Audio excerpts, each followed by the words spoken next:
ॐ सहना भवतु सहनौ भुनक्तु सह वीर्यङ्करभावहै तेजस्विनावधीतमस्तु मा विद्विषावहै। ॐ शान्ति शान्ति शान्तिः। शङ्करं शङ्कराचार्यं केशवं बादरायणं सूत्रभाष्यकृतौ वन्दे भगवन्तौ पुनः पुनः। ईश्वरो गुरुरात्मेति मूर्तिभेदविभागिने व्योमवद्व्याप्तदेहाय दक्षिणामूर्तये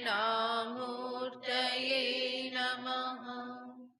ॐ पार्थाय प्रतिबोधितां भगवता नारायणेन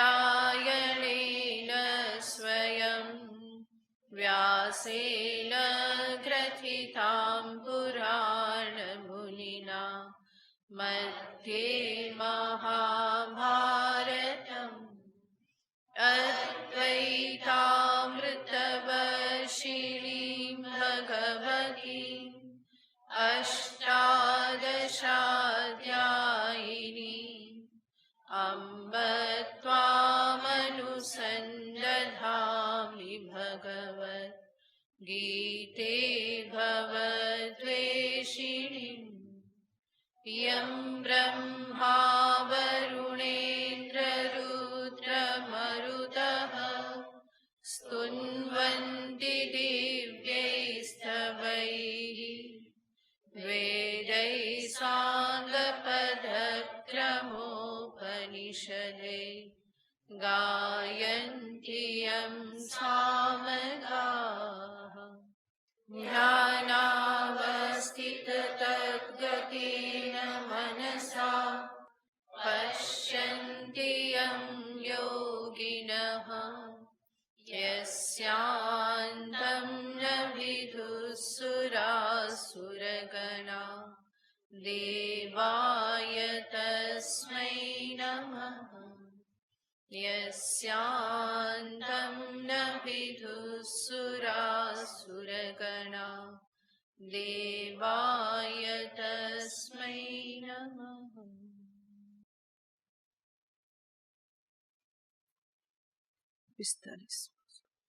श्री भगवानुवाच स्वे स्वे कर्मण्यभिरतः संसिद्धिं लभते नरः स्वकर्मनिरतः सिद्धिं यथा विन्दति तच्छृणु। यतः प्रवृत्तिर्भूतानां येन सर्वमिदं ततं स्वकर्मणा तमभ्यर्च्य सिद्धिं विन्दति मानवः। श्रेयान् स्वधर्मो विगुणः परधर्मात् स्वनुष्ठितात् स्वभावनियतं कर्म कुर्वन्नाप्नोति किल्बिषम्। सहजं कर्म कौन्तेय सदोषमपि न त्यजेत्। सर्वारम्भा हि दोषेण धूमेनाग्निरिवावृताः। असक्तबुद्धिः सर्वत्र चिदात्मा विगतस्पृहः नैष्कर्म्यसिद्धिं परमां संज्ञा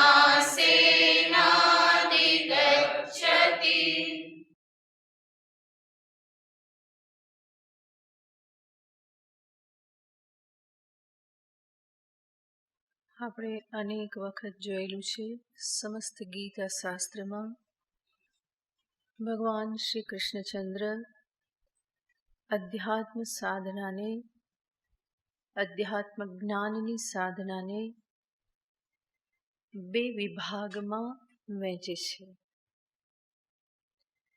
એક છે જ્ઞાન પ્રાપ્તિની યોગ્યતા માટેની સાધના, યાને અધિકારીત્વ માટેની સાધના, અને બીજી છે જ્ઞાન પ્રાપ્તિ માટેની સાધના. ભગવાને અધિકારીત્વ કેવી રીતે પ્રાપ્ત કરવું એની વાત આ શ્લોકોમાં કરી. સ્વે સ્વે કર્મણ્યભિરતઃ સંસિદ્ધિમ લભતે નરઃ. પોતપોતાના કર્તવ્ય કર્મમાં નિષ્ઠ રહી, પ્રામાણિકતાપૂર્વક ઈશ્વરને સામે રાખી, કર્તૃત્વ અભિમાનને એક બાજુ રાખી, સ્વાર્થને એક બાજુ રાખી, પોતાના કર્તવ્ય કર્મનું નિષ્ઠાપૂર્વક પાલન એ ભગવાનની અર્ચના છે. સ્વકર્મણા તમભ્યર્ચ્ય સિદ્ધિમ વિંદતિ માનવ. આજે અંતઃકરણ શુદ્ધિરૂપી સિદ્ધિ, જ્ઞાન પ્રાપ્તિ માટેની યોગ્યતા પ્રાપ્તિરૂપી સિદ્ધિ, એ આ રીતે ભગવાને દર્શાવ્યું કે પોતાના કર્મને સુધારવાથી મનુષ્ય પ્રાપ્ત કરે છે. અને એ સિવાય પણ બીજી બાબતો ભગવાને દર્શાવી. એ રીતે કરતા કરતા અંતે એ અંતઃકરણ શુદ્ધિને, અધિકારીત્વને પ્રાપ્ત કરે છે. અને એ અધિકારીત્વ કોઈ શરીરથી નહીં, પરંતુ મનના સ્તરનું અધિકારીત્વ છે. અને અધિકારીત્વને જ ભગવાન આ 49મા શ્લોકમાં 3 શબ્દથી દર્શાવે છે. અસક્ત બુદ્ધિ સર્વત્ર જિતાત્મા વિગત સ્પૃહ. આ 3 બાબતથી ભગવાન અંતઃકરણ શુદ્ધિને પ્રગટ કરે છે. જ્યારે મન પરિપક્વ થયું, શુદ્ધ થયું, તો એની અભિવ્યક્તિ કેવા પ્રકારે હોય છે? ભગવાને આ 3 શબ્દમાં દર્શાવ્યું. સર્વત્ર અસક્ત બુદ્ધિ. આસક્તિ, મોહથી મન મુક્ત થાય છે. મોહ આસક્તિ એ અશુદ્ધિ છે. વસ્તુતઃ આસક્તિ કરવા યોગ્ય એક પરમાત્મા ઈશ્વર જ છે. પરંતુ એને છોડીને અન્ય ક્યાંય પણ આસક્તિ મનુષ્ય હંમેશા કરતો રહેશે. અને એને જ કહેવામાં આવે છે અશુદ્ધિ. માટે સર્વપ્રથમ ભગવાન કહે છે, જે પ્રભુના માર્ગે ચાલ્યો, જેણે પોતાના કર્મને યોગ્ય રીતે કર્યા, જેણે ભગવત ભક્તિનો માર્ગ અપનાવ્યો, તો એ જ્ઞાન અને ભક્તિ થકી અંતે એને ફળ પ્રાપ્ત થાય છે, બુદ્ધિમાં અનાસક્તિ. એટલા માટે જ ગઈ વખતે આપણે જોયેલું હતું, કર્મ ભક્તિ માર્ગે પ્રવૃત્ત એવા મનુષ્યએ, સાધકે નિરંતર આત્મનિરીક્ષણ કરતા રહેવું જોઈએ કે મારી આસક્તિ ક્ષીણ થાય છે કે નહીં, મારો મોહ ઓછો થાય છે કે નહીં, મોહના પડળો મારા ખુલતા જાય છે કે નહીં. આ વારંવાર જોતા રહેવું પડે. નહીં તો ભક્તિ ગમે એટલી કરું, પરંતુ એને જ આસક્તિ સાથે મનગ્રસ્ત રહેશે, બુદ્ધિમાં એ જ ભરાયેલું રહેશે, તો એને પ્રગતિ કહેવામાં આવતી નથી. માટે ભગવાનના જે શબ્દો જે છે એને માપદંડ રૂપે સ્વીકારી સાધકે પોતાનું આંતરનિરીક્ષણ નિરંતર કરતા રહેવું જોઈએ. બીજું ભગવાન કહેશે જીતાત્મા. જીતાત્માનો અર્થ છે જેણે પોતાના મનને વશ કરેલું છે. મન પર નિયંત્રણ જીત જેણે પ્રાપ્ત કરેલી છે. યાને જેનું મન હવે પોતાના કહ્યામાં છે. અત્યાર સુધી એ મનના કહ્યામાં રહેતો હતો, હવે મન એના કહ્યામાં છે. યાને એ જે પ્રમાણે કે એ પ્રમાણે મન કરવાને માટે તૈયાર છે. અત્યાર સુધી જીવન જીવાતું હતું કે જે પ્રમાણે મન કહે એ પ્રમાણે હું કરું, મનમાં જે પ્રમાણે સંકલ્પો આવે, જે પ્રમાણેના રાગ દ્વેષ એમાં ઉઠતા રહે, એ રાગ દ્વેષના ધક્કાથી જ હું કર્મમાં પ્રવૃત્ત થઉં, મારા વ્યવહાર પણ મારા રાગ દ્વેષને અનુરૂપ જ થતા રહે. તો એવી રીતનો વ્યવહાર જે થતો હતો એ અંતઃકરણ શુદ્ધ થતા એનાથી તદ્દન વિપરીત વ્યવહાર થાય છે. યાને મન કે એ પ્રમાણે હું કરું એવું નહીં, પરંતુ હું જે પ્રમાણે કહું એ પ્રમાણે મારું મન કરવાને માટે તૈયાર થાય. જ્યાં સુધી પોતાના રાગ દ્વેષ આસક્તિને વશ થઈ અને જીવન જીવવામાં આવે ત્યાં સુધી કોઈ જીતાત્મા થતો નથી. ત્યાં સુધી યોગ્ય રીતે ભગવત ભક્તિ પણ થતી નથી. ભક્તિ પણ જે મને પ્રગતિ તરફ લઈ જાય છે ત્યાં પણ પ્રગતિનો માપદંડ એ જ છે રાગ દ્વેષની ક્ષીણતા. હું કેવલ રાગ દ્વેષને વશ થઈ અને કર્મ ન કરું, પરંતુ જે મારે કરવું જોઈએ, જેનાથી મારો પ્રભુ પ્રસન્ન થાય, જે કરવાથી પ્રભુ પ્રીતિ વધે એ જ કર્મ હું કરું. એનો અર્થ પોતાના કર્તવ્યને ઈશ્વરની આજ્ઞા માની અને જે જીવનમાં કરતા શીખ્યું, તો એવી વ્યક્તિનું મન ધીરે ધીરે એના વશમાં આવે છે. માટે ભગવાન શુદ્ધિનું ફળ અહીંયા દર્શાવે છે, જીતાત્મા. સર્વત્ર આ પ્રમાણે ઈશ્વરને સામે રાખી અને કર્મ કરવાથી, વ્યવહાર કરવાથી ધીમે ધીમે રાગ દ્વેષ ક્ષીણ થતા જાય છે. અને એ જ તો શુદ્ધિ છે. માટે જ શુદ્ધિની અભિવ્યક્તિ રૂપે ભગવાને શબ્દ વાપર્યો જીતાત્મા, જે રાગ દ્વેષથી હવે વશમાં નથી, પરંતુ સર્વત્ર પોતાના પ્રભુના દર્શન કરવાના અભ્યાસથી ધીમે ધીમે એને સમજાઈ જાય છે કે કોના માટે રાગ કરવો, કોના માટે દ્વેષ કરવો. જે છે બધી જ પ્રભુની લીલા છે, ઈશ્વરની લીલા છે. હું એને શરણાગત થઈને રહું, સમર્પણ થઈને રહું. સમસ્ત જગત, જગતનો કણ કણ પ્રભુને સમર્પિત છે. તો હું મારું મન એનાથી વિપરીત દિશામાં શા માટે લઈ જઉં? તો આવો સમર્પણ ભાવ, શરણાગતિ ભાવ આ સાધકના અંતરમાં પ્રાપ્ત થાય છે અને એના થકી જ એ જીતાત્મા બને છે. તો ભગવાને આ બીજું લક્ષણ દર્શાવ્યું, જીતાત્મા. ત્રીજું કહેશે વિગત સ્પૃહ. સ્પૃહા અને તીવ્ર લાલસા. સામાન્ય ઈચ્છાઓનો વિરોધ નથી. મનુષ્ય જીવન જીવે છે, વ્યવહાર કરે છે, સામાન્ય ઈચ્છાઓ એને થતી રહે, પરંતુ તીવ્ર લાલસાઓ કે જેને તૃષ્ણા કહેવામાં આવે છે, ભગવાન કહેશે આજે સાધક જેનું અંતર શુદ્ધ થયું એના અંતરમાંથી આવી તૃષ્ણાઓ જે છે એ નિવૃત્ત થઈ જાય છે. વિગત સ્પૃહ. જગત વિષયક, વ્યવહાર વિષયક એવી જે કામનાઓ જે છે એ કામનાઓમાંથી મન મુક્ત થાય છે. કર્મ, ભક્તિ આ બધું એ નિષ્કામ ભાવે કરતા શીખ્યો, તો એ જ નિષ્કામતા એના અંતરમાં પણ ધીરે ધીરે પ્રતિષ્ઠા પ્રાપ્ત કરે છે, જેના પરિણામે કામના નિવૃત્તિ સંભવ બને છે. વિચાર કરીએ તો મનુષ્યના મનમાં ભૌતિક જગત વિષયક એટલી બધી કામનાઓ, લાલસાઓ ઉત્પન્ન થતી રહેતી હોય છે, એક પછી એક.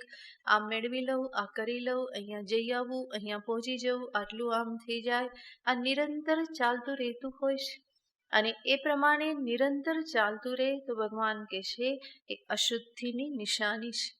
શુદ્ધિની નિશાની છે મન શાંત રહે. લાલસાઓથી, તૃષ્ણાઓથી, આવી આકાંક્ષાઓથી મન શાંત રહે, એનાથી ઉપરામ રહે, તો એ શુદ્ધિનું પરિણામ છે, શુદ્ધિની આ પ્રમાણેની અભિવ્યક્તિ છે.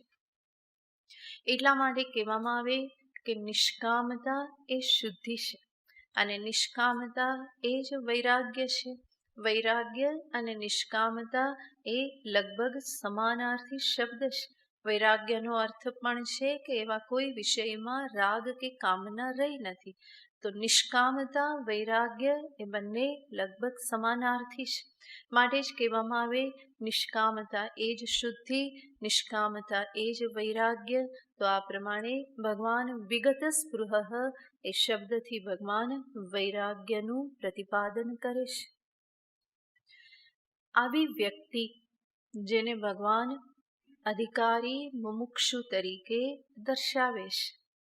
તો શુદ્ધિને ભગવાને આ પ્રમાણે 3 પ્રકારે દર્શાવી: આસક્તિરાહિત્ય, મનોજય અને તૃષ્ણા ત્યાગ. આ મુમુક્ષુના લક્ષણ ભગવાને દર્શાવ્યા.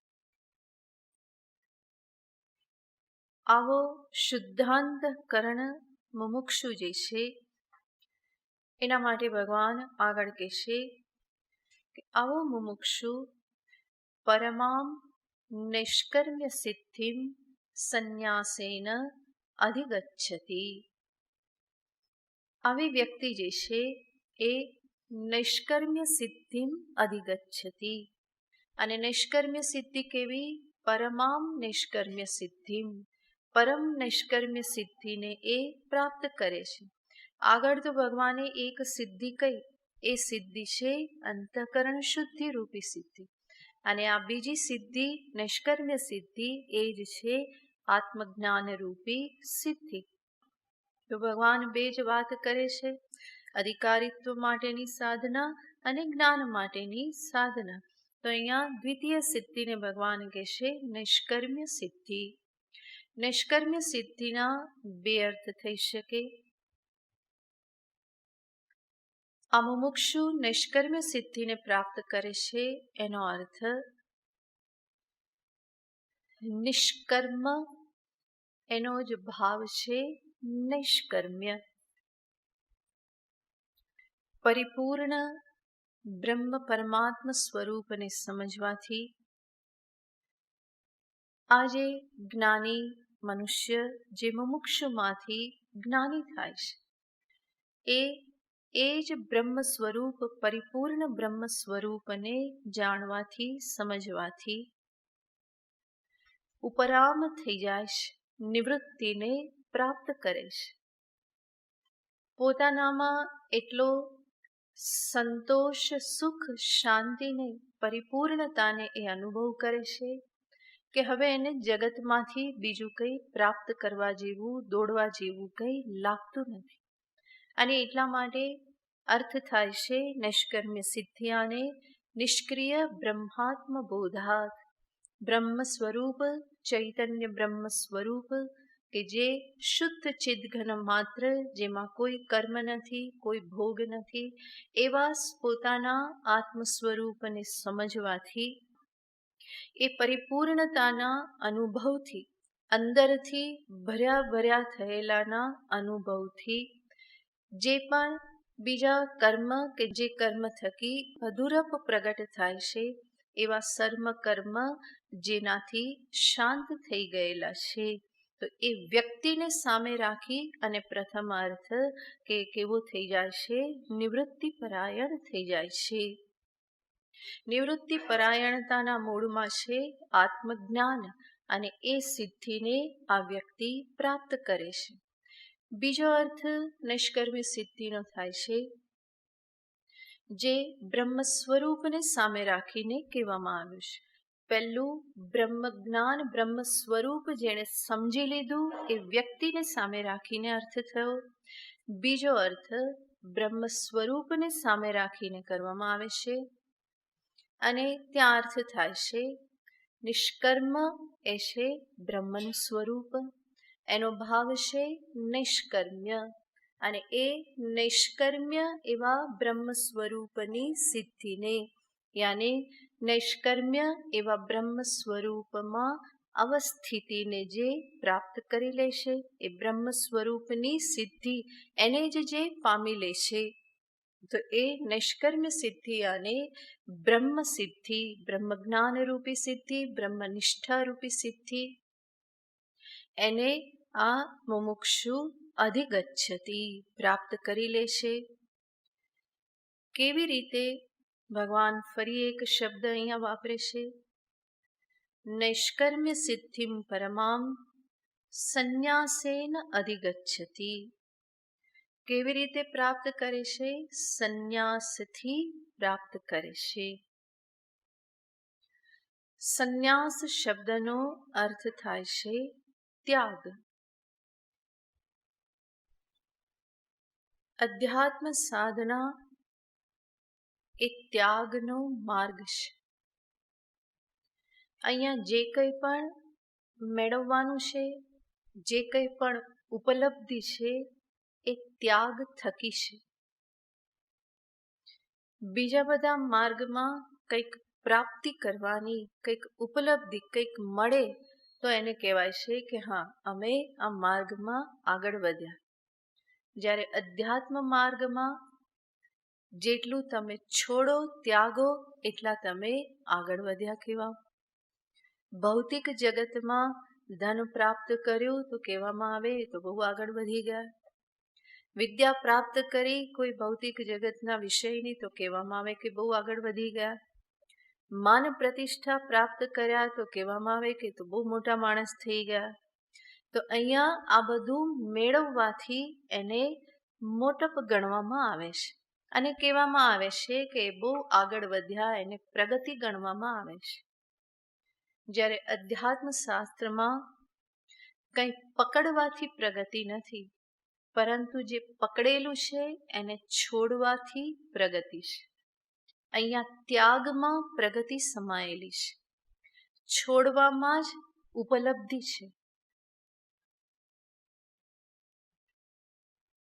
અધ્યાત્મ સાધના જે પણ મારી પાસે કરાવે છે, શું કરાવે છે? ત્યાગ કરાવે છે, મને છોડતા શીખવે છે. એમ હમણાં જ કહ્યું કે અસક્ત બુદ્ધિ સર્વત્ર, એનો અર્થ શું? આસક્તિને છોડી. જીતાત્મા મનની પરવશતાને છોડી.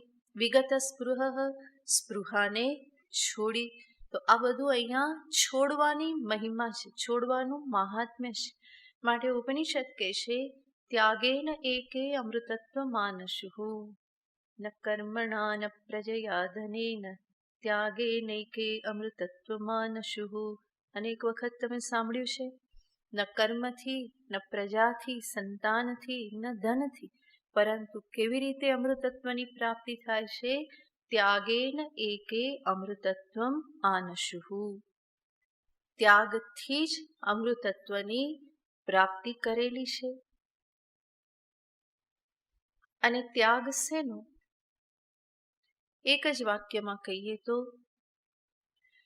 જે હું નથી, પરંતુ જેને હું અને મારું માની લીધેલું છે એનો ત્યાગ.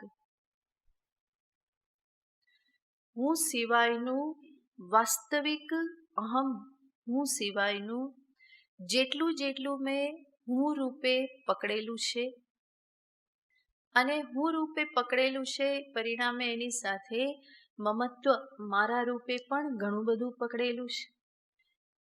એ જે હું નથી એને છોડવું, જે મારું નથી એને છોડવું, એ જ અહીંયા સાધના છે. અને છોડવામાં તમે જેટલા કુશળ થયા એટલી જ પ્રગતિ જલ્દી છે. પકડવામાં જેટલા કુશળ થયા એટલા મિયા ઠેરના ઠેર. તો અહીંયા છોડતા શીખવાનું છે. અન્યત્ર ભૌતિક જગતમાં બધું પકડવાનો મહિમા છે, જ્યારે અધ્યાત્મ જગતમાં છોડવાનો મહિમા છે. ત્યાં પકડવું, મેળવવું, વધારે ને વધારે એને કુશળતા કહેવામાં આવે છે. અધ્યાત્મ જગતમાં છોડવામાં જેટલી કુશળતા એનો મહિમા ગાવામાં આવે છે. તો આ માર્ગ જે છે એ છોડવાનો માર્ગ છે, ત્યાગનો માર્ગ છે. મારી માન્યતાઓ, મારા પૂર્વગ્રહો, દુરાગ્રહો, ખોટા ખ્યાલો, આ બધું મને શાસ્ત્ર, ગુરુ આ બધા છોડાવે છે. અને એટલા માટે ભગવાન અહીંયા પણ શબ્દ વાપરે છે કે આ નિષ્કર્મ્ય સિદ્ધિને કેવી રીતે પ્રાપ્ત કરે છે? સંન્યાસેન અધિગચ્છતિ. સંન્યાસથી એને પ્રાપ્ત કરે છે. સંન્યાસ બે પ્રકારે કહેવામાં આવે છે. જેવી રીતે સાધનાને બે વિભાગમાં વહેંચવામાં આવી, જ્ઞાન પૂર્વેની, જ્ઞાન માટેની. એવી રીતે સંન્યાસને પણ શાસ્ત્રમાં બે પ્રકારે દર્શાવવામાં આવે છે, જેમાં સમજો કે આત્મજ્ઞાન એક જગ્યાએ છે, એક સંન્યાસ છે જ્ઞાન પૂર્વનો સંન્યાસ, જ્ઞાન થતા પહેલાનો સંન્યાસ, અને બીજો સંન્યાસ કહેવામાં આવે છે જ્ઞાન પછીનો સંન્યાસ. એક જ્ઞાન પૂર્વકાલિક સંન્યાસ, બીજો છે જ્ઞાનોત્તર કાલિક સંન્યાસ. જ્ઞાનોત્તર કાલિક સંન્યાસ એને જ જ્ઞાન સંન્યાસ કહેવામાં આવે છે.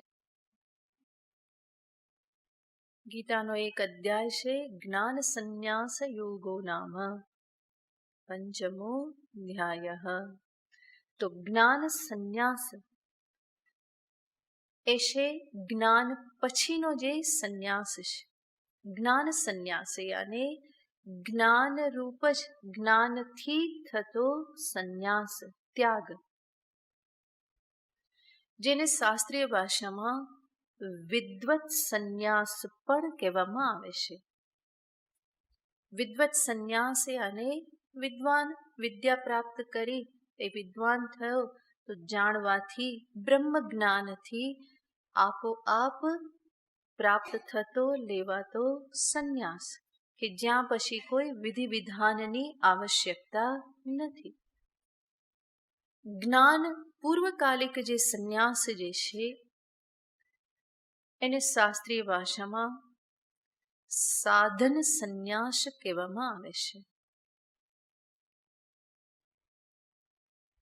જેવી રીતે જ્ઞાનોત્તર સંન્યાસ જે છે એ જ્ઞાનથી થતો સંન્યાસ છે, જ્યારે જ્ઞાન પૂર્વકાલનો સંન્યાસ જે છે એ છે જ્ઞાન માટે લેવાતો સંન્યાસ,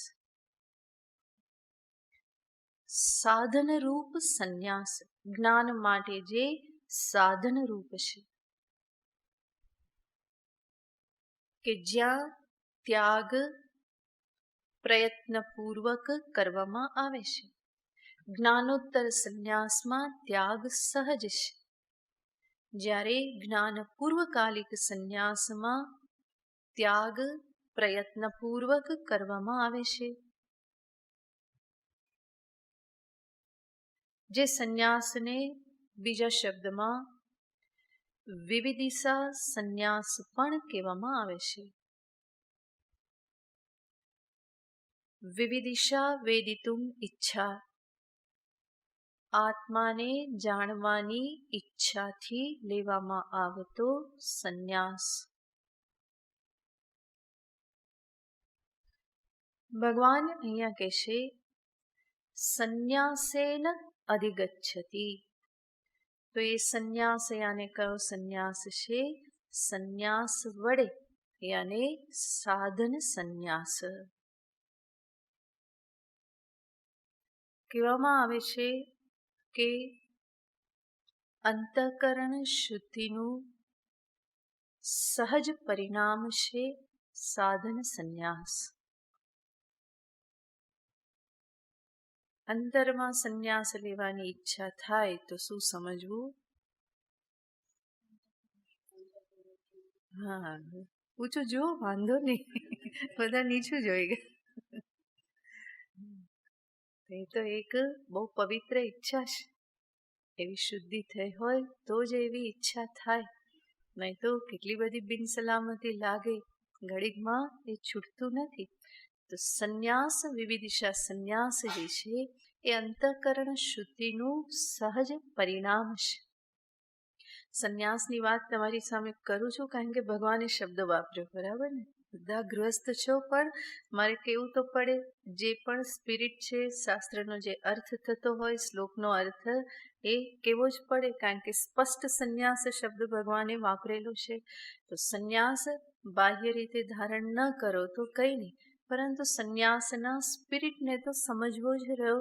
જ્યાં છો ત્યાં રહીને પણ મનથી અનાસક્ત થઈ, નિષ્કામ થઈ, સ્પૃહાઓનો ત્યાગ કરી અને આ સાધનામાં લાગવું જ રહ્યું.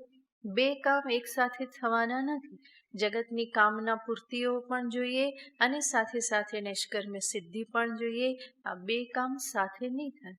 માટે ગ્રસ્થને માટે પણ ગ્રસ્થાશ્રમમાં રહીને પણ જે પણ કરવાનું છે એ તો આ જ કરવાનું છે. બાહ્ય દ્રષ્ટિએ ન કરો તો પણ અહીંયા સુધી જ પહોંચવાનું છે. પછી આ જન્મે સંન્યાસ લો કે આવતા જન્મે વાંધો નહીં, પરંતુ જે સ્પિરિટ જે છે એ તો આ જ રાખવું પડે. તો ભગવાન કહેશે સંન્યાસેન, એનો અર્થ એ જ સમજવો પડે સર્વત્યાગેન. સર્વત્યાગથી જ આ સંભવ છે. સર્વત્યાગ અને શેનો ત્યાગ? સર્વ અનાત્માનો ત્યાગ. અને અનાત્મા ચૈતન્ય સિવાયનું બધું જ શું છે? અનાત્મા છે. અને એ સમજવા માટે, એમાં સ્થિત થવાને માટે જે પણ અનાત્મ કોટીમાં આવે છે, જગત, વિષય, સંબંધો, આ બધું જ જે છે એને અનાત્મા રૂપે, અનિત્ય રૂપે સમજી અને એમાંથી ઉપર ઉઠવું જ રહ્યું. તો સંન્યાસ જે ભગવાન કહેશે એ વિવિધિશા સંન્યાસ જે છે એના મૂળમાં વૈરાગ્ય જ રહેલો છે. વૈરાગ્ય થકી જ સાચો સંન્યાસ સંભવ બને છે. નહીં તો સંન્યાસ લઈને પણ એ જ ધંધા કરવાના હોય તો એ સંન્યાસ કંઈ કામનો નથી. માટે જ સંન્યાસ, બાહ્ય સંન્યાસ જે છે એ પણ ઘણી પરિપક્વતાની અપેક્ષા રાખે છે. મનોસ્થિતિ એક પરિપક્વ મનોસ્થિતિ હોવી જોઈએ. જો એ ન હોય તો સંન્યાસ પછી પણ બીજા બધા દોષો જે છે એ ચાલુ રહે અને પરિણામે શું થાય? એ પણ છાપે ચડે, ઘણું બધું એમાંથી નીકળે.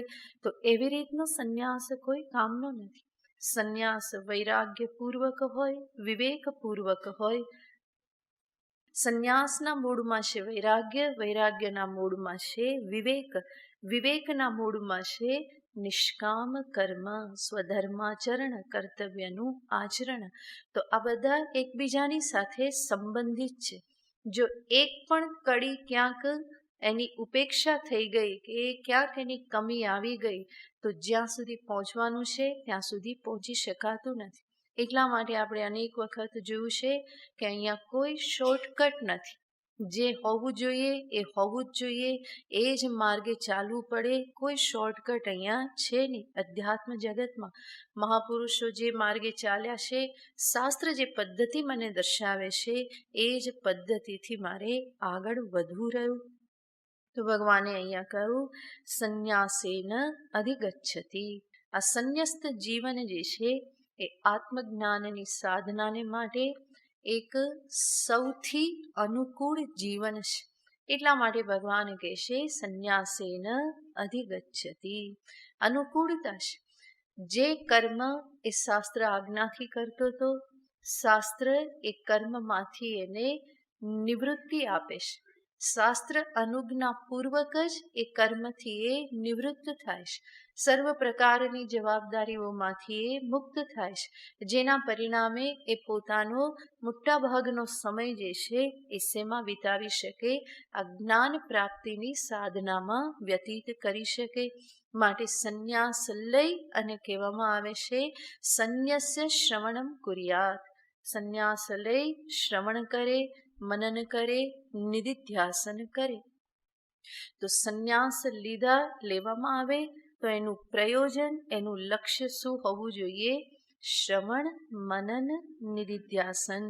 નહીં કે મેં સંન્યાસ લઈ લીધો, હવે મારું લક્ષ્ય શું છે? હું ટીવી પર આવી જવું. બરાબર? ટીવીમાં મારા પ્રવચનો આવે, બધા મને ઓળખતા થાય. આવી રીતનું લક્ષ્ય બની જાય તો એ સંન્યાસનું કોઈ પ્રયોજન રહેતું નથી.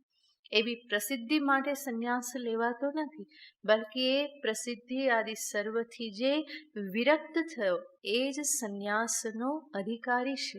સંન્યસ્ય શ્રવણમ કુર્યાત ત્વમ પદાર્થ વિવેકાય સંન્યાસ સર્વકર્મણામ વેદેન વિહિતો યસ્માત તત્યાગી પતિતો ભવેત. કરવાનો છે સંન્યાસ શેના માટે? અહમ પદનો વિવેક કરવાને માટે, હું કોણ છું એ જાણવાને માટે. એ વિવેકને અર્થે, આત્મ અનાત્મ વિવેકને અર્થે સંન્યાસ ગ્રહણ કરવામાં આવે છે. તો એવો સંન્યસ્ત જીવન, નિવૃત્તિ પરાયણ જીવન, જેને ભગવાન ગીતામાં આગળ પણ કહી ચૂકેલા છે. 3જા અધ્યાયમાં લોકેસ્મિન દ્વિવિધા નિષ્ઠા પુરા પ્રોક્તા મયા નઘ, જ્ઞાન યોગેન સાંખ્યાનામ કર્મ યોગેન યોગીનામ. તો એક પ્રવૃત્તિ માર્ગ, બીજો નિવૃત્તિ માર્ગ, આ બે માર્ગની ભગવાને વાત કરેલી છે.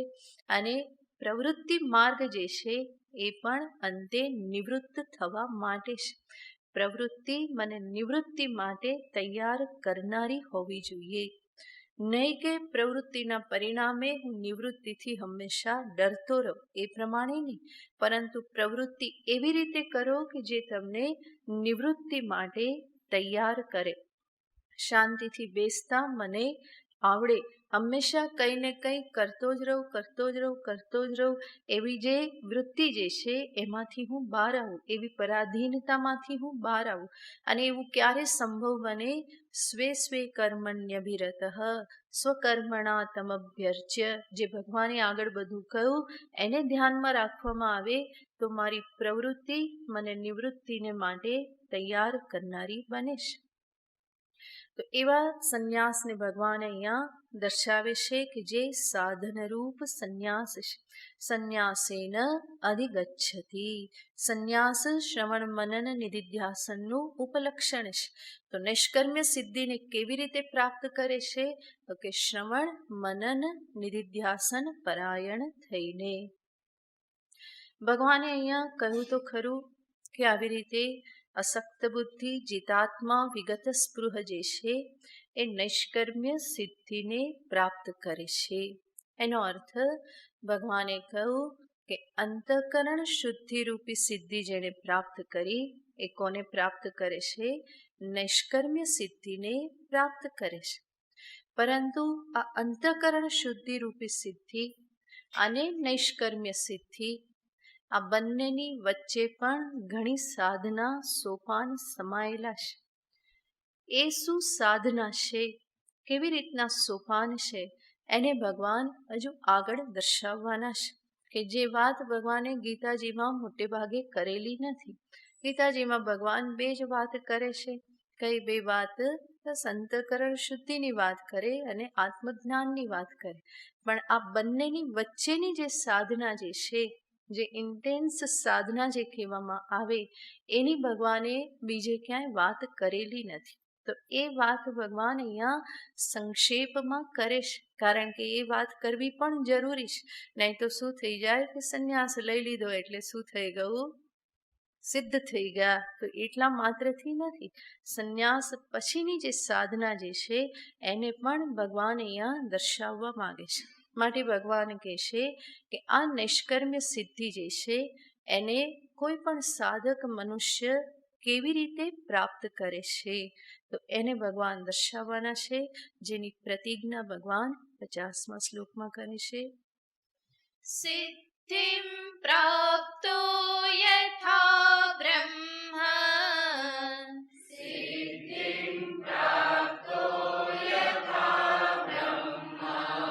તથાપ્નોતિ નિબોધ મે.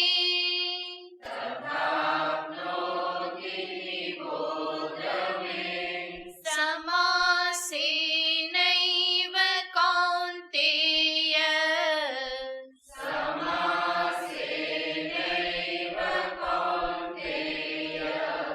નિષ્ઠા જ્ઞાનસ્ય યા પરા.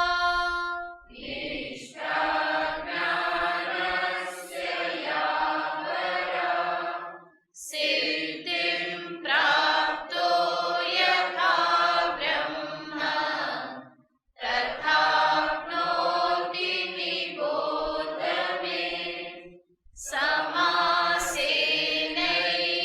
કૌન્તેય નિષ્ઠા જ્ઞાનસ્ય યા પરા. હે કૌંતેય, હે અર્જુન, સિદ્ધિમ પ્રાપ્ત, જેણે સિદ્ધિ પ્રાપ્ત કરેલી છે. ભગવાનની દ્રષ્ટિમાં સિદ્ધિ શું છે? પહેલી સિદ્ધિ છે અંતઃકરણ શુદ્ધિ. ભગવાન આને જ મુખ્ય સિદ્ધિ માને છે. ભગવાનની દ્રષ્ટિમાં બે જ સિદ્ધિ છે, અંતઃકરણ શુદ્ધિ અને નૈષ્કર્મ્ય સિદ્ધિ અને જ્ઞાન નિષ્ઠા. આ બે જ સિદ્ધિ ભગવાન કૃષ્ણની દ્રષ્ટિમાં છે. બીજી બધી સિદ્ધિઓ આ બંને સિદ્ધિની સામે બહુ જ ગૌણ છે, જેનું કોઈ વિશેષ મહત્વ નથી. કેટલી બધી સિદ્ધિઓ કહેવામાં આવે છે, અણીમાં, ગરિમા, લઘિમા, પ્રકામ્ય, દૂરદર્શન, દૂર શ્રવણ, દૂરનું જોઈ લેવું, દૂરનું સાંભળી લેવું, બીજાના મનની વાત સમજી જવી, ભવિષ્યને જાણી લેવું, કાલે શું થવાનું છે, વરસાદ થવાનો છે, નથી થવાનો, ગરમી કેટલી પડશે, શું થવાનું છે, ભૂકંપ થવાનો છે કે શું, આ બધી વસ્તુને જાણી લેવી. આવી બધી સિદ્ધિઓ ભગવાન કૃષ્ણના મનમાં કોઈ વધારે કોઈ સ્થાન ધરાવતી નથી. માટે ગીતાજીમાં સમસ્ત 18 અધ્યાયમાં ક્યાંય પણ તમે જોયું કે ભગવાને આવી સિદ્ધિનો ઉલ્લેખ કર્યો હોય કે વાત કરી હોય? એ જ દર્શાવે છે કે એનું કોઈ વિશેષ મહત્વ નથી. યોગ સાધનાથી પ્રાપ્ત થતી સિદ્ધિ જે છે એ જરૂર શાસ્ત્રીય છે. બધી સિદ્ધિ સાચી છે, પ્રાપ્ત પણ થાય છે. એકાંતવાસ કરો અને એને અનુરૂપ સાધના કરો તો બધી શક્તિઓ પ્રગટ થવા લાગે.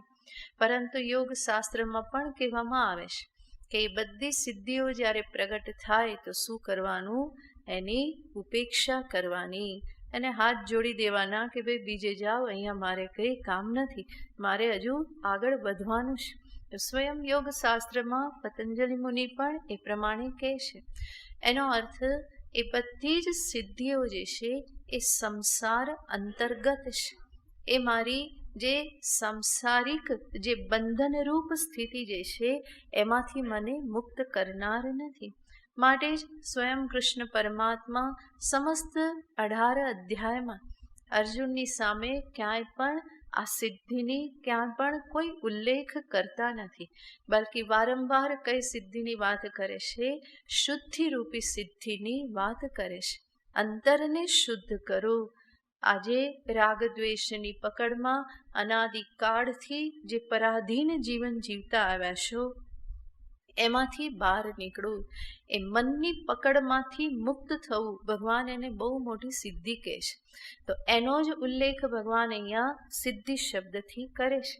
તો બે જ સિદ્ધિ છે, શુદ્ધિરૂપી સિદ્ધિ અને બ્રહ્મ સિદ્ધિ, નહીં તો આત્મજ્ઞાનરૂપી સિદ્ધિ, જેને ભગવાન નિષ્કર્મ્ય સિદ્ધિ કહે છે, જેને બ્રહ્મ જ્ઞાનમાં પરાકાષ્ઠા પરમ સ્થિતિરૂપી સિદ્ધિ ભગવાન કહે છે. તો અહીંયા ભગવાન સર્વપ્રથમ કહે છે સિદ્ધિમ પ્રાપ્ત. કઈ સિદ્ધિને પ્રાપ્ત કરેલો? અંતઃકરણ શુદ્ધિરૂપી સિદ્ધિને પ્રાપ્ત કરેલો. મુમુક્ષુ સાધક યથા બ્રહ્મ આપનોતિ તથા મે નિબોધ. એ જેવી રીતે બ્રહ્મને પ્રાપ્ત કરી લે છે, યાને જે સાધનાથી, જે પ્રકારની જીવન પદ્ધતિથી, જે પ્રકારની સાધના ગુણો આદિથી યથા બ્રહ્મ આપનોતી, એ જે રીતે બ્રહ્મને જાણી લેશે, બ્રહ્મને પ્રાપ્ત કરી લેશે, તથા તે પદ્ધતિ, તે રીતિ, તે રહસ્ય જે છે, મેં નિબોધ, તું મારી પાસેથી જાણી લે, હું તને એ કહું છું. અને ભગવાન કેવી રીતે કહે છે? સમાસેન એવ, હું તને સંક્ષેપમાં કહું છું, કારણ કે વિસ્તાર કરવા માટે અત્યારે પ્રસંગ નથી. માટે ભગવાન પણ કેવી રીતે વાત કહેવાના છે? કે બહુ જ સંક્ષેપમાં વાત કહેવાના છે. આગળના 3 શ્લોકમાં ભગવાન એ વાત કહેવાના છે, તો જે 3 શ્લોકમાં જ સમાપ્ત કરી દેવાના છે. માટે ભગવાન અહીંયા કહે છે સમાસેન એવ, સમાસથી, સંક્ષેપથી જ તું એ મારી પાસેથી જાણી લે કે જે શું છે? જ્ઞાનસ્ય યા પરાનિષ્ઠા. જ્ઞાનની જે પરાનિષ્ઠા છે કે જેને આ સાધક પ્રાપ્ત કરે છે, શુદ્ધિરૂપી સિદ્ધિને પ્રાપ્ત થયેલો સાધક આ જ્ઞાનની પરાનિષ્ઠા રૂપી જે સિદ્ધિને પ્રાપ્ત કરે છે એને તું જાણી લે મારી પાસેથી. તો નિષ્ઠા જ્ઞાનસ્ય યા પરા. પરાનિષ્ઠા, પરાનિષ્ઠા યાને પરાકાષ્ઠા, જેનાથી આગળ બીજું કંઈ નથી. જે જાણવાનું, જે સર્વશ્રેષ્ઠ, જેને જાણ્યા પછી, જે સ્થિતિને પ્રાપ્ત કર્યા પછી આગળ કંઈ જાણવાનું, પ્રાપ્ત કરવાનું રહેતું નથી. તો પરાકાષ્ઠા, પરાનિષ્ઠા. નિષ્ઠા શબ્દ જે છે એ સંસ્કૃતમાં સ્થા ધાતુમાંથી આવેલો છે. અને સ્થા ધાતુ કયા અર્થમાં વપરાય છે? તો કહેવાય છે ગતિ નિવૃત્ત. જ્યાં ગતિની નિવૃત્તિ થઈ જાય એ અર્થમાં સ્થા ધાતુ વપરાય છે. એટલે આપણે કહીએ છીએ ને કે સ્થિતિ, સ્થિતિ આને ત્યાં હોવું, તે ત્યાં બેઠેલો છે કે ઊભેલો છે. તો સ્થિતિ પ્રાપ્ત કરવી એનો અર્થ શું? હવે આગળ ગતિ નથી, તો ગતિની નિવૃત્તિ થઈ જવી એ અર્થમાં સ્થા ધાતુ વપરાય છે. અને એ સ્થા ધાતુમાંથી જ શબ્દ આવ્યો નિષ્ઠા. નિષ્ઠા એનો અર્થ નિતરામ સ્થિતિ.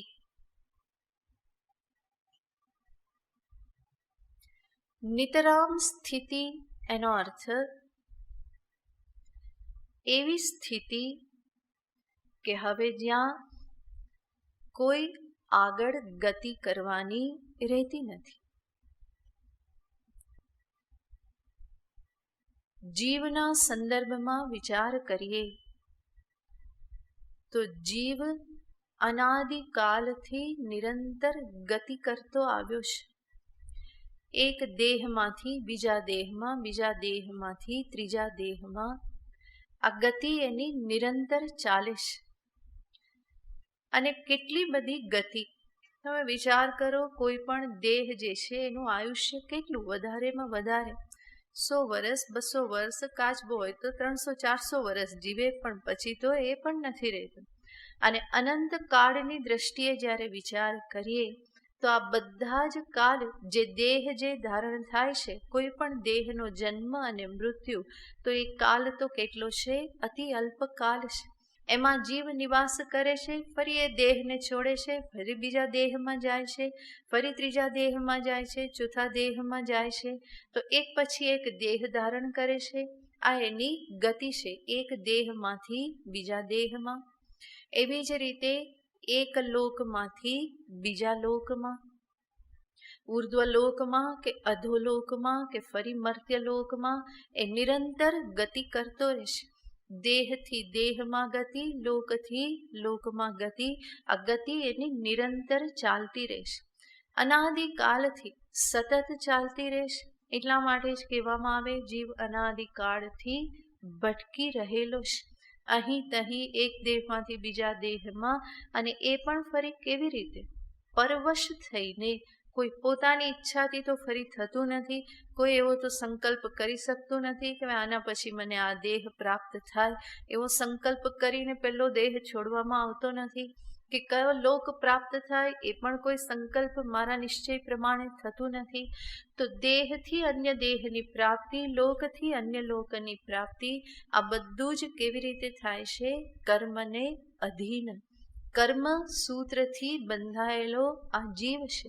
એના આધારે જ એની ગતિ, આગતિ, અવગતિ જે કંઈ પણ છે એ બધું એના આધારે થાય છે. એનો અર્થ જીવ અનાદિકાલથી આ સતત ગતિ કરતો રહેલો છે. અને અહીંયા ભગવાન કહેશે કે બ્રહ્મ તત્વને જાણવાથી, નૈષ્કર્મ્ય સિદ્ધિ રૂપ સિદ્ધિ પ્રાપ્ત કરવાથી શું થાય છે? એ જ પરાનિષ્ઠા, નિતરામ નિષ્ઠા. સ્વરૂપમાં, પરિપૂર્ણ સ્વરૂપમાં એવી સ્થિતિને પ્રાપ્ત કરી લેશે કે પછી ક્યાંય પણ આવાગમન કરવાનું રહેતું નથી. લોકાંતરની ગતિને, દેહાંતરની ગતિને એ સર્વ પરાધીનતાઓમાંથી મુક્ત સર્વતંત્ર સ્વતંત્ર બ્રહ્મ સ્વરૂપે અવસ્થિતિને પ્રાપ્ત કરે છે. કેવી રીતે પ્રાપ્ત કરે છે? ભગવાન કહે છે, સમાસેન મે નિબોધ. એ તું મારી પાસેથી સંક્ષેપમાં તું જાણી લે. કારણ કે વિસ્તાર તો સાધકે જ કરવાનો છે. ભગવાન જે કહે છે એ સાધના કરીને દીર્ઘકાલ નૈરંતર્ય પૂર્વક સાધના કરી અને સાધકે જે કરવાનું છે. ભગવાન અહીંયા સંક્ષેપમાં બતાવી દે છે કે શું શું કરવાનું છે. કેવી રીતની આધ્યાત્મ સાધના, આત્મજ્ઞાન પ્રાપ્તિની સાધના કો કે પછી બ્રહ્મનિષ્ઠા પ્રાપ્તિ માટેની જે સાધના જે છે એ કેવી રીતની સાધના છે.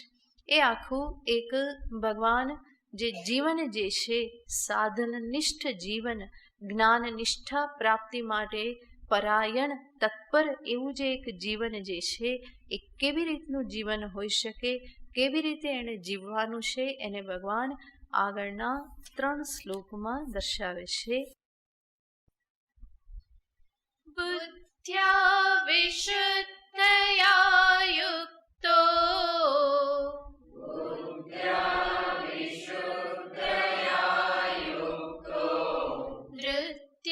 ધૃત્યાત્માનં નિયમ્ય ચ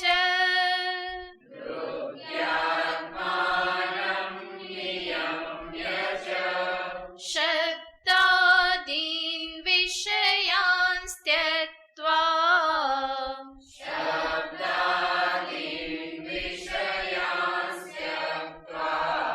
રાગદ્વેષૌ વ્યુદસ્ય ચ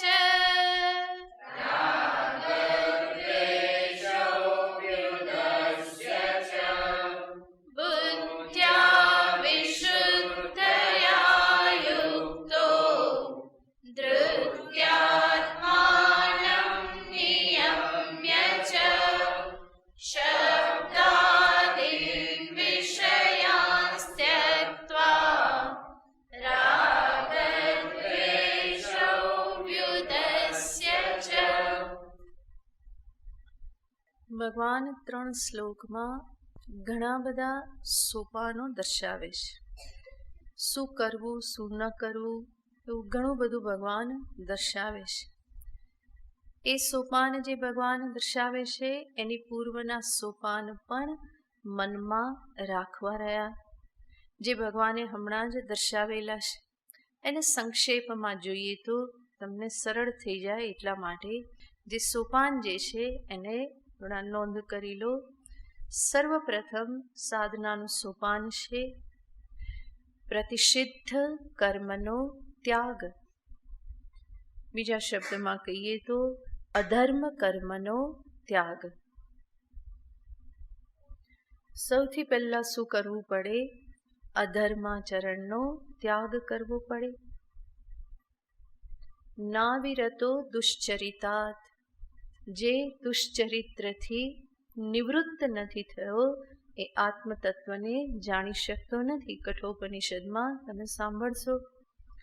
તો સર્વપ્રથમ સોપાન છે અધર્મ પ્રતિષિદ્ધ કર્મનો ત્યાગ. બીજું સોપાન છે સકામ કર્મ પણ શાસ્ત્રીય માર્ગે.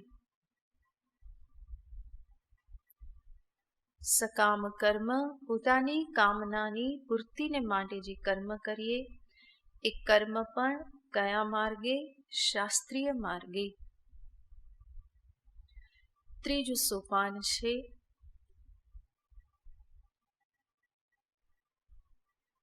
નિષ્કામ કર્મ. સકામતામાંથી નિષ્કામતામાં જવાનું છે. નિષ્કામ કર્મનો અર્થ છે ઈશ્વર પરાયણ થઈ કર્મ કરવા, કર્મયોગ જેને કહેવામાં આવે છે.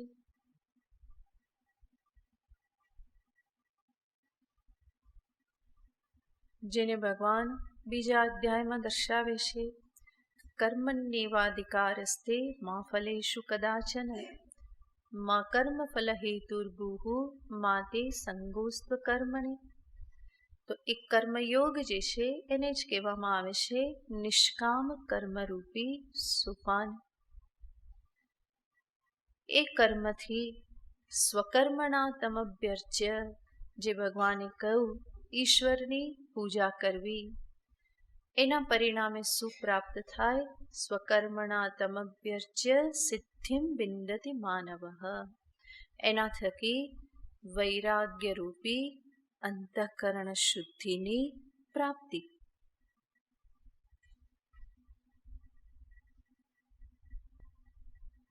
જે અંતરમાં વૈરાગ્ય પ્રાપ્ત થયો, સમજપૂર્વકનો વિવેકપૂર્વકનો વૈરાગ્ય પ્રાપ્ત થયો, એ અંતરમાં સ્વાભાવિક જ સત્ય માટેની જિજ્ઞાસા ઉત્પન્ન થાય છે.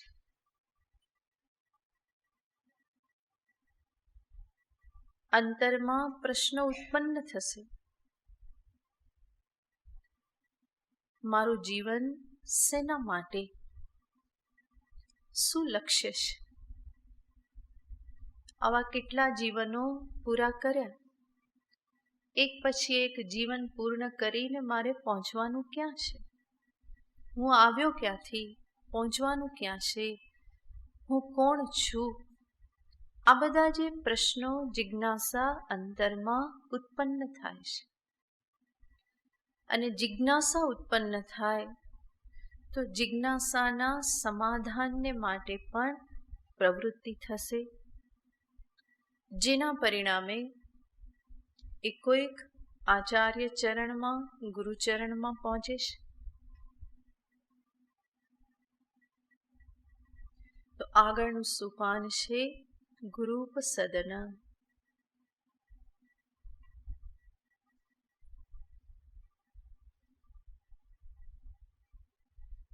જ્યાં વચ્ચે સંન્યાસ પણ આવી શકે. સંન્યાસ ધારણ કરી વૈરાગ્યપૂર્વક અને ક્યાં પહોંચે છે? કોઈ ગુરુની શરણમાં પહોંચે છે. અને નહીં તો પછી પણ સંન્યાસ ધારણ કરે. તો સોપાન છે ગુરુપસદન. ગુરુને સમર્પિત થઈ અને રહેવું, શરણાગતિ ધારણ કરવી, એ અનન્ય શ્રદ્ધા રાખવી કે એ જે મને કહેશે એ મારા હિતમાં હશે.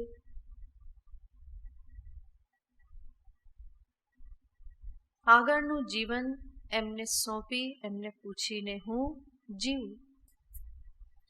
અને ગુરુની સાથે સાથે સેવા કરું કે જે સેવાના પરિણામે ગુરુની સાથે એક પ્રકારનું ટ્યુનિંગ થાય, એક રેપો ક્રિએટ થાય કે જે મને એમના શબ્દોને યોગ્ય રીતે ગ્રહણ કરવાને માટે તૈયાર કરે છે. તો સેવા એ પણ એક મહત્વનું સાધન છે. ગુરુપસદન પછી આગળનું સોપાન છે સેવા. ત્યાર પછીનું સોપાન છે ઉપદેશ ગ્રહણ યાને શ્રવણ.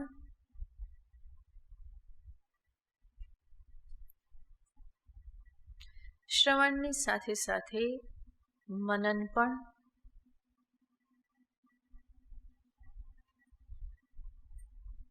શ્રવણ અને મનન જે પણ કર્યું એનાથી જે સત્ય સ્પષ્ટ થયું, એ સત્યને જીવનમાં પ્રતિષ્ઠિત કરવાને માટે, બ્રહ્મનિષ્ઠા જ્ઞાનનિષ્ઠા પ્રાપ્ત કરવાને માટે